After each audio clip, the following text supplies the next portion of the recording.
Ay, sir, good morning po. Napadpad ka ata rito sa Abad Santos, sir. Sir, Kenneth Ponce po. Ay, sige. Kenneth Ponce.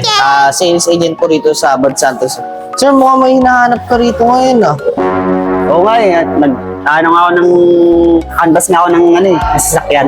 Sasakyan, sir? Ano ba? May anak ka na ba, sir? Ilan na ba anak mo, sir? Wala pa nga eh. Wala pa. Ngayon, sir, kung wala pang anak, ang recommend ko sa iyo, sir, mga sedan.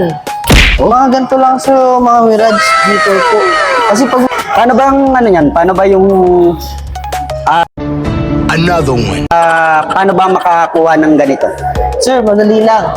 Kailangan mo lang ng do valid IDs, COE, at saka payslip. Yun lang, wala. Ako zero down payment, sir.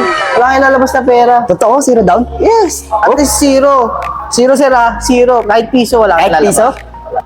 Zero yan. Magkano ang nito? Magkano monthly? Sir, monthly niya, 19,000 lang. Sa isang buwan? 19,000 sa isang buwan. Depende pa yan, sir. Pwede pang bumaba yun, sir. Pwede siya maging 15,000. So, paano magiging process nga kung saan? Sir, ayun lang. Message mo lang ako, PM mo lang ako para makuha mo to. Ayun, tutulungan kita.